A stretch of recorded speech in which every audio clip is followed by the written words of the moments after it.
Fabrício Pozzocco. Secretaria de Segurança Pública do Estado de São Paulo informa que 70% dos sequestros que utilizam o Pix como método de extorsão começam com os aplicativos de relacionamento, não é? Sim, isso é verdade.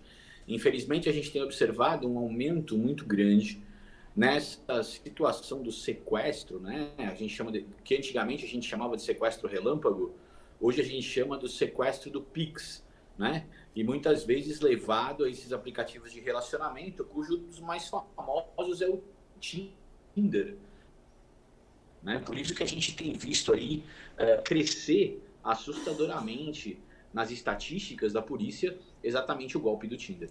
Certo. Como é o golpe do Tinder? O que eles Esse, fazem? esse procedimento do golpe do Tinder, regra geral, ele começa a partir do momento em que as pessoas acabam procurando um relacionamento pelas redes sociais, né, pelos aplicativos, e acabam aí com esse Tinder escolhendo algumas pessoas. Muitas vezes as fotos das pessoas não são verdadeiras, são fotos de mulheres extremamente bonitas, homens também extremamente bonitos, e acabam colocando essas fotos. E após alguns contatos, algumas conversas, acabam marcando um encontro. Regra geral, esses encontros são marcados em lugares mais afastados, ou muitas vezes até mesmo em motéis, né? Não somente nas ruas mais afastadas, com poucas pessoas, mas também em motéis e principalmente num horário em que não existe um fluxo grande de pessoas na rua. Quando isso acontece, muitas vezes a pessoa diz, olha, eu vou estar chegando com o carro tal, vou estar chegando com a roupa tal. A pessoa vai até esse lugar e acaba sendo abordado pelos criminosos. E a partir do momento em que passa a ser abordado pelos criminosos, os criminosos começam a exigir essas transferências de Pix para várias contas aí relacionadas a esses criminosos para conseguir extorquir e levantar um bom dinheiro da vítima.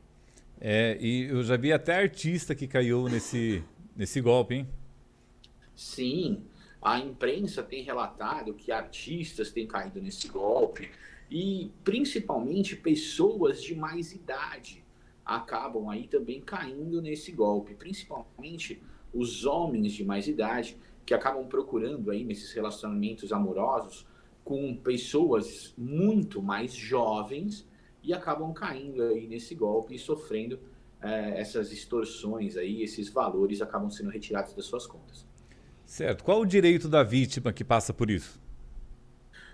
A gente tem que lembrar especificamente que nesse caso em que existe esse sequestro relâmpago, né, com esses golpes dos Tinders, quando isso vem a acontecer, é importante que se faça um boletim de ocorrência, mas mais importante do que isso, deve procurar um advogado da sua confiança, procurar o OAB da sua cidade, para que possam constatar essa situação e observar se é possível a recuperação dos valores. Explico por quê. Muitas vezes são feitas muitas transferências rapidamente para várias contas ou para uma mesma conta em um curto espaço de tempo.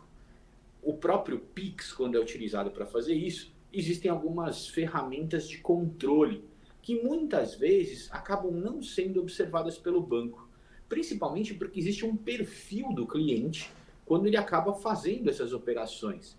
Ou seja, é muito difícil que algum cliente realize várias transações num curto espaço de tempo de um valor muito grande para simplesmente fazerem essas transferências. Geralmente as pessoas não fazem isso regularmente, todos os dias, enfim. Se essa ferramenta do banco falha, existe a possibilidade de você, posteriormente, ingressar com uma ação contra as instituições financeiras para terem o seu dinheiro de volta. Vale lembrar também que se uma dessas contas também foi aberta de maneira fraudulenta, ou seja, se alguma dessas contas dessas pessoas que receberam as transferências não seguiram as regras específicas de abertura do Banco Central, o banco que recebeu esses valores também, por estar tendo essa conta dentro dos seus cadastros, também pode ser responsabilizado pela devolução do dinheiro.